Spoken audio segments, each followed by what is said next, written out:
उसके थ्रू आप group A officer बन सकते हो। Not 90, not 99, 100% selection. Limited time में ज्यादा से ज्यादा काम करना, इसी को बोलते हैं हम लोग स्मार्ट वर्क। बेटा XIS फॉर्मूला, मेरा फॉर्मूला सिलेक्शन का क्या है? Master formula. Hello everybody, so welcome to our channel ESE वाला। सो आज का सेशन उन सभी स्टूडेंट्स के लिए है जो ESE 2027 की प्रिपरेशन कर रहे हैं और एक अच्छा रैंक लेके एक ग्रुप ए सर्विस को ज्वाइन करना चाहते हैं इन सेंट्रल गवर्नमेंट। क्लियर है ना? तो ESE is obviously conducted by UPSC और उसके थ्रू आप ग्रुप ए ऑफिसर बन सकते हो। और ESE का फुल फॉर्म आप सबको पता ही होना चाहिए, इंजीनियरिंग सर्विसेज एग्जामिनेशन। और let me introduce myself. I am Badal Soni, XIS and BTech from IIT Delhi. So I would guide you how to have 100% selection.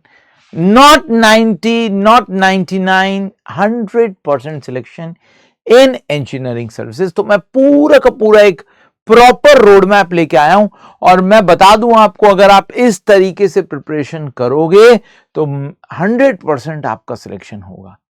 तो बेटा टाइम नहीं वेस्ट करते हैं, सबसे पहले हम समझते हैं व्हाट इज एग्जाम पैटर्न, क्या मार्क्स, क्या क्या स्टेजेस हैं और कितने कितने मार्क्स हर एक स्टेज में इन्वॉल्व्ड है।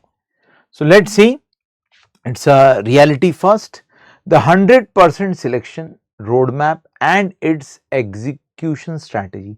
तो सबसे पहली एग्जीक्यूशन स्ट्रैटेजी क्या है भाई? ESE प्रिपरेशन अगर आप स्टार्ट कर रहे हो तो सबसे पहले आपको ध्यान रखना है, आपको स्मार्ट होना है, दैट इज स्मार्ट वर्क होना जरूरी है। लिमिटेड टाइम में ज्यादा से ज्यादा काम करना, इसी को बोलते हैं हम लोग स्मार्ट वर्क।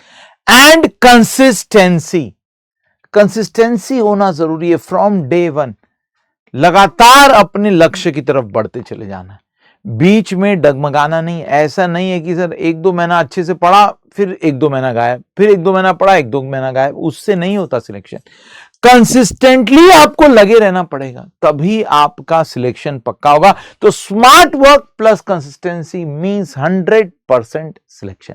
पहली बात तो ये समझ लो, इस वीडियो को देखने से पहले अपने दिमाग में डाल लेना, अगर तुमको ESE 2027 लिखना है तो आपको कंसिस्टेंट होना बहुत जरूरी है। प्लस स्मार्ट वर्क तो हम करना सिखाई देंगे आपको, नो वरीज। तो बेटा 3 स्टेजेस में आपका एग्जाम होता है।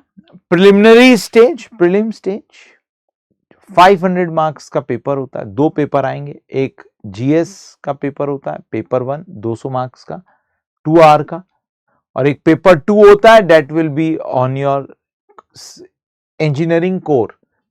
जैसे अगर सिविल इंजीनियरिंग से दे रहे हो तो सिविल इंजीनियरिंग का कोर होगा, मैकेनिकल से दे रहे हो तो मैकेनिकल का कोर होगा, इलेक्ट्रिकल इलेक्ट्रॉनिक्स से दे रहे हो तो रेस्पेक्टिवली उसका कोर टॉपिक होगा। और बेटा 3 आवर का पेपर होता है, 300 मार्क्स का होगा, तो 500 मार्क्स आ गए लगभग। क्लियर है? फिर अगर आप पेपर 1 में क्वालिफाई करोगे तो आप पेपर 2 जाओगे, that is mains, conventional question answer writing होगा। तो कॉन्वेंशनल आंसर राइटिंग करना है आपको, वहां पे कॉन्वेंशनल क्वेश्चंस आएंगे। 2 पेपर होते, paper 1 paper 2, both are technical in nature, 300 marks each, तो टोटल विल बी 600 मार्क्स।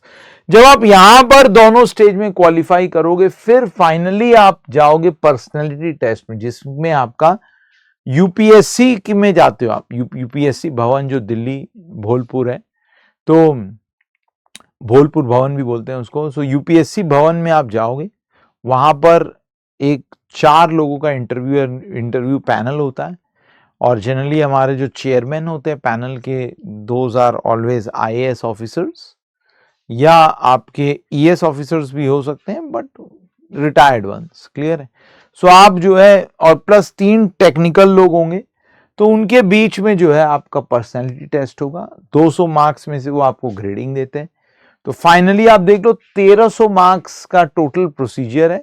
जब आप 3rd स्टेज को पार करते हो तो टोटल 1300 मार्क्स तक आप अटेम्प्ट कर चुके, तो 1300 मार्क्स में आपका जो है, जो भी नंबर आएगा उसी के बेसिस पे आपकी रैंक लगेगी। क्लियर है? सो बेटा प्रीलिम्स में आपका मेन फोकस होना चाहिए कि भाई आपको पूरा सब्जेक्ट कवरेज करना है प्रॉपर तरीके से। और एक्यूरेसी जबरदस्त चाहिए, क्योंकि लिमिटेड टाइम में बहुत सारे क्वेश्चन आएंगे। जैसे पेपर 1 में करीबन 100 क्वेश्चन होंगे और पेपर 2 में यू विल हैव 150 क्वेश्चन। तो एक क्वेश्चन को सॉल्व करने के लिए लगभग 1 मिनट ही मिल रहा है आपको। 1 मिनट के अंदर अंदर आपको पूरा का पूरा क्वेश्चन सॉल्व करना है। तो बेटा हाई एक्यूरेसी होनी चाहिए, एलिमिनेशन स्किल्स होनी चाहिए आपके। सारे क्वेश्चन आपको अटेम्प्ट ही नहीं करने, आपको बस वही क्वेश्चन अटेम्प्ट करने जो उस दौरान आप कर सको, अटकना नहीं है वहां पे। मेंस में आपका कंसेप्ट देखे जाते हैं। तो बेटा आपको अच्छे से जो है आंसर राइटिंग, प्रेजेंटेशन बहुत बढ़िया होनी चाहिए, प्लस थॉरो अंडरस्टैंडिंग होनी चाहिए, तभी होगा। और डायग्राम्स वगैरह बना बना के सुंदर से आप अपने आंसर को प्रेजेंट करो। जितना अच्छे से आप आंसर अपना प्रेजेंट करोगे उतने अच्छे मार्क्स आएंगे। पर्सनालिटी टेस्ट में ऑब्वियसली आपका कॉन्फिडेंस देखा जाएगा कि whether you have thorough understanding of the engineering और नॉट, और जो भी आपने इंजीनियरिंग में सीखा आप उसको प्रैक्टिकली अप्लाई कर पा रहे हो कि नहीं कर पा रहे। मोस्टली देखा जाएगा with whether you are fit to become a officer और नॉट, ग्रुप ए सर्वेंट और नॉट। सो ग्रैंड टोटल है 1300 marks. So you need a balanced across all the 3 stages to have a good rank. Objective अच्छा करा है, mains अच्छा नहीं किया। Objective mains अच्छा करा है बट प्रिलिमिनरी जो पर्सनालिटी टेस्ट में अच्छा नहीं करा है, अच्छा रैंक नहीं आएगा, हो सकता है क्वालिफाई भी नहीं कर पाओ। तो every stage will matter, because every stage के जो नंबर है वो आपके रैंक में ऐड होते हैं। क्लियर है? तो every stage will matter here. तो टोटल 1300 मार्क्स में से आपको कोशिश करना है ज्यादा से ज्यादा नंबर आए अच्छा रैंक लाने के लिए।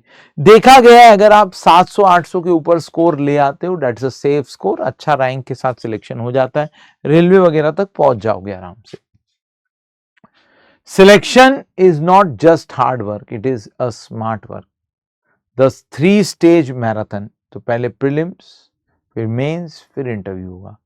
Why most people fail? क्योंकि बेटा रिवीजन अच्छे से नहीं कर रहे, ओवर कॉन्फिडेंट हो जाते हैं, hoarding too many books, too many sources के ऊपर काम कर रहे हैं, and not mastering few materials. तो बेटा अपना जो है आप रीडिंग मटेरियल कांस्टेंट रखो, लगातार रीडिंग मटेरियल चेंज नहीं करते रहेंगे।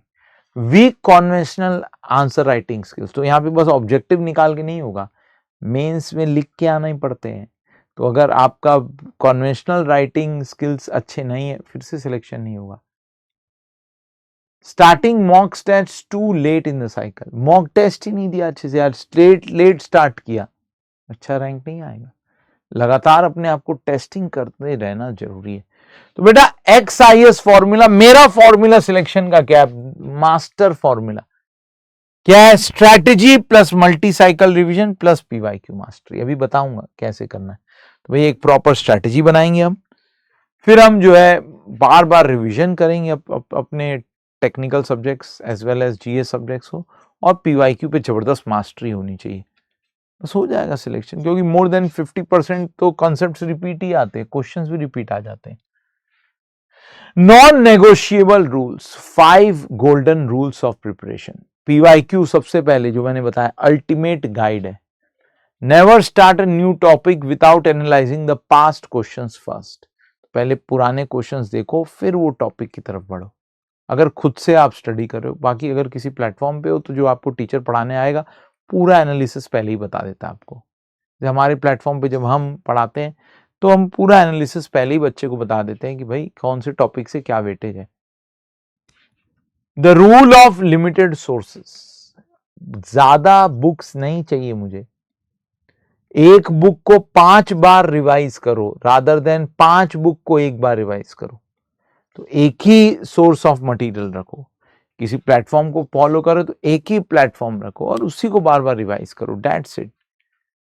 द रिवीजन साइकिल, पहली reading, second reading, third reading, मतलब 3 बार कम से कम रिवीजन करना है। And creation of short notes, एक बार रिवीजन के बाद आपका शॉर्ट नोट्स बन जाएगा, सेकेंड रिवीजन के बाद उस शॉर्ट नोट को इंप्रोवाइज कर लो, थर्ड रिवीजन के बाद वो शॉर्ट नोट्स पूरा रेडी हो गया, अब बस वो शॉर्ट नोट्स ही बार बार रिवाइज करने, बात खत्म। ये शॉर्ट नोट्स बनाना इतना आसान नहीं होता, बट टाइम टेकिंग होता है, बट ये काम जरूर करता है। शॉर्ट नोट्स मतलब आपका एक फॉर्मूला, मेन कॉन्सेप्ट जहां पर आप फंसते हो बस वही है, ऐसा नहीं कि आपके मास्टर नोट्स को ही पूरा का पूरा लिख लो, नहीं नहीं, रिवीजन के बाद आप बस एक शीट लेके बैठो और चुपचाप लिखते चले जाओ, उसमें बिना अपने नोट्स को देखे कि आप कहां कहां फंसते हो, वही शॉर्ट नोट्स बन गया आपका। Test plus analysis, taking a mock test without analysing your mistake is a waste of time. आप 3 घंटे टेस्ट दिया और टेस्टिंग के बाद आपने उसको एनालाइज नहीं किया, वेस्टेज ऑफ टाइम। और एनालाइज करके प्रॉपर एरर बुक मेंटेन करनी है आपको और उसको अपडेट करते रहना है, और हर बार टेस्टिंग में जाने से पहले उस एरर बुक को जरूर देख लेना, ताकि आप अपने ब्रेन को ट्रेन करो कि वो एरर्स नहीं होनी चाहिए। जितना मिस्टेक्स कम करोगे, एक्यूरेसी बढ़ाओगे, ऑटोमेटिक अच्छा रैंक आएगा।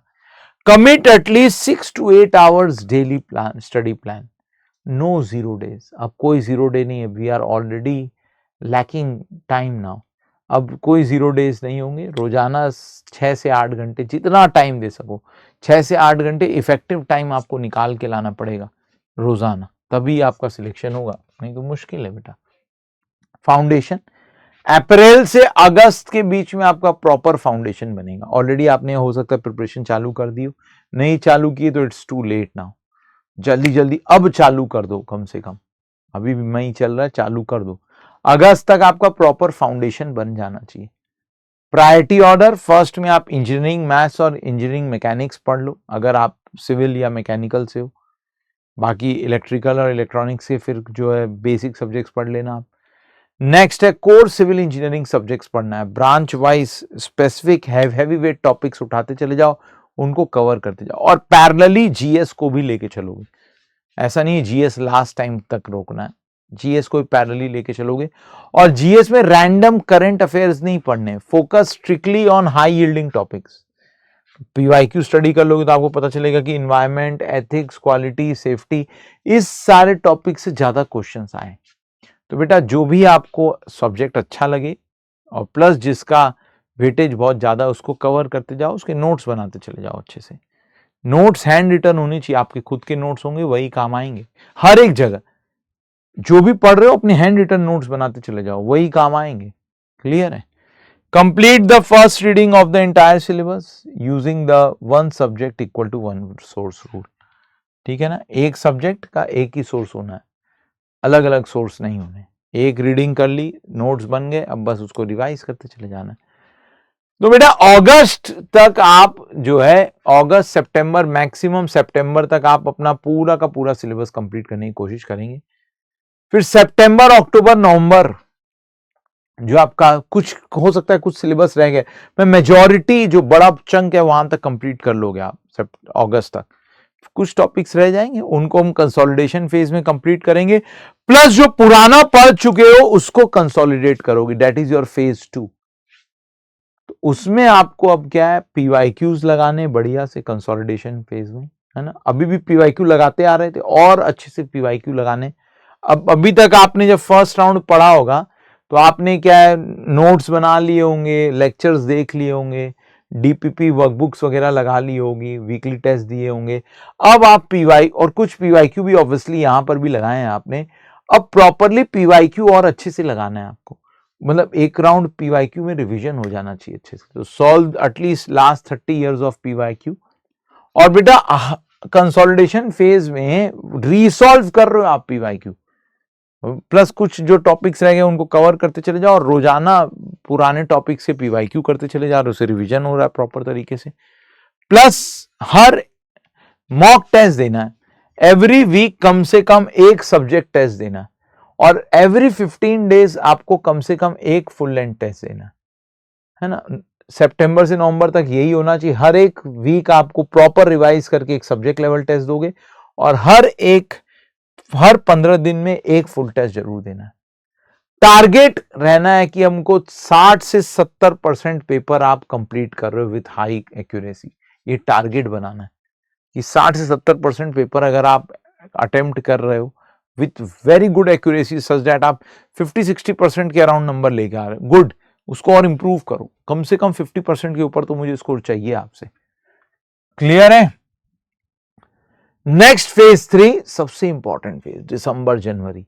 फरवरी में तो क्योंकि आपका प्रीलिम्स होगा ही, 70-20-10 डेली स्प्लिट, ये रूल आप फॉलो करोगे उस समय, क्योंकि उस समय आपको अपनी स्पीड और एक्यूरेसी दोनों बढ़ानी है और प्लस एक एलिमिनेशन स्ट्रेटेजी डेवलप करनी है।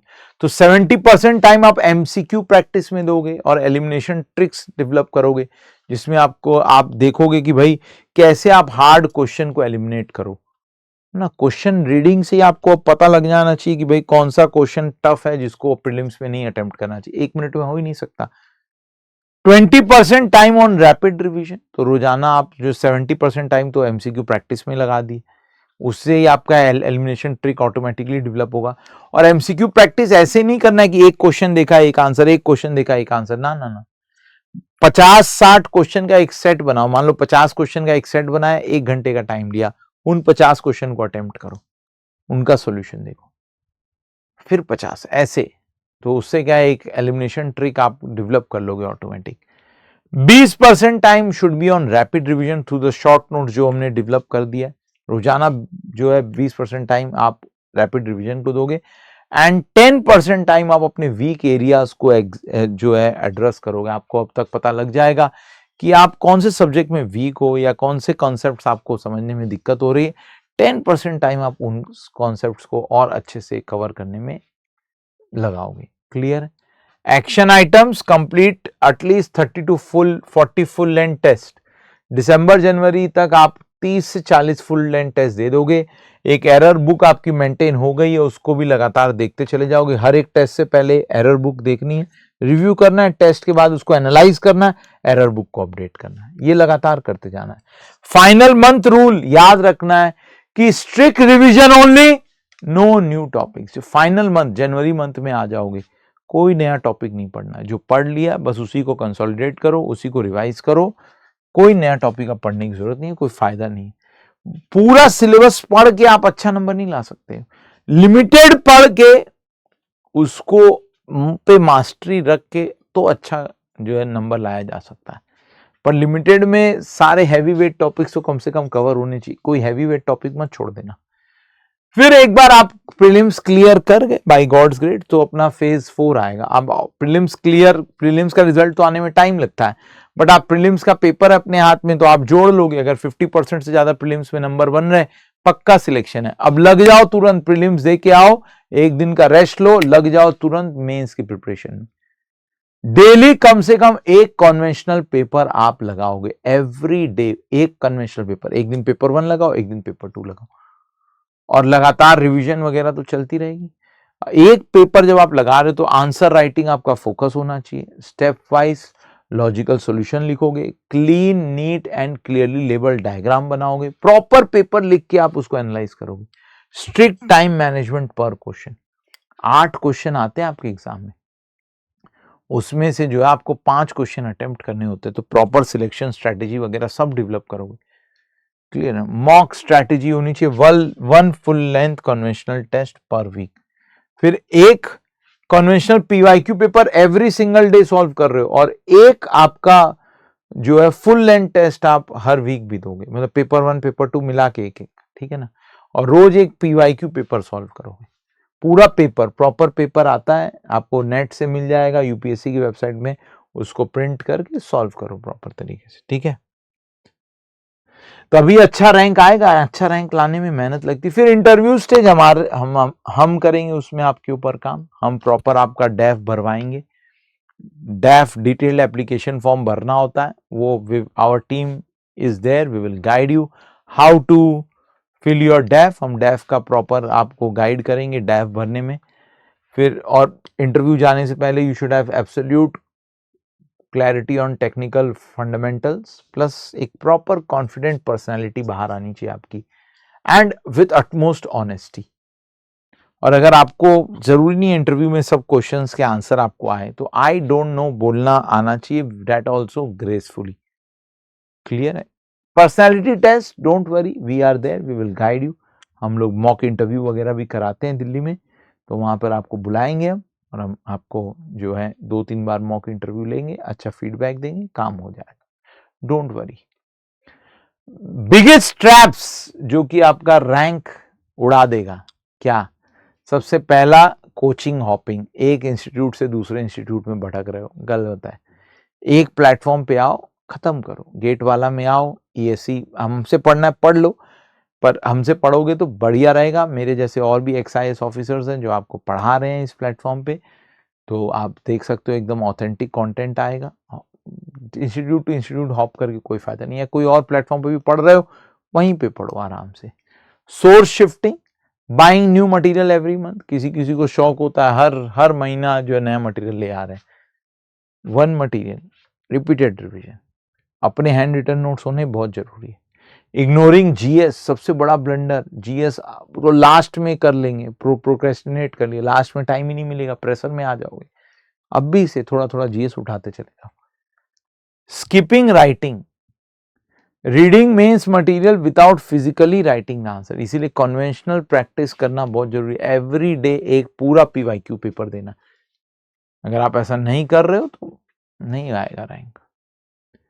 बाकी ये हमारे चैनल्स है, ये मेरा टेलीग्राम चैनल है बादल सर PW के नाम से, आप QR कोड स्कैन कर सकते हो। मुझसे आप कोई भी जो आपका कंसर्न है you can talk to me. बाकी ये हमारा सिविल इंजीनियरिंग का चैनल है, to get the regular updates on civil engineering, और बाकी फैकल्टी से भी यहाँ पे कनेक्ट कर सकते हो। और ये गेट वाला का चैनल है, इसको ज्वाइन कर सकते हो to have regular updates on your exam, कब एग्जाम आ रहा है, कौन कौन सा एग्जाम हो रहा है, एक्सेट्रा एक्सेट्रा। क्लियर है। और ये हमारे बाकी के ब्रांचेस के चैनल हैं, केमिकल, CSIT, मैकेनिकल, EEC, जो भी आप चैनल, सब जो भी आपका ब्रांच है रेस्पेक्टिव चैनल का आप पार्ट बन सकते हो। All the very best everybody. बाकी कमेंट सेक्शन में आप कमेंट दीजिए, I will read it and I will answer your queries. बाकी मेरा टेलीग्राम चैनल है, वहां पर भी आप आके क्वेरी पोस्ट कर सकते हैं, I will try to answer it as soon as possible. Bye bye everybody, जय हिंद, टेक केयर।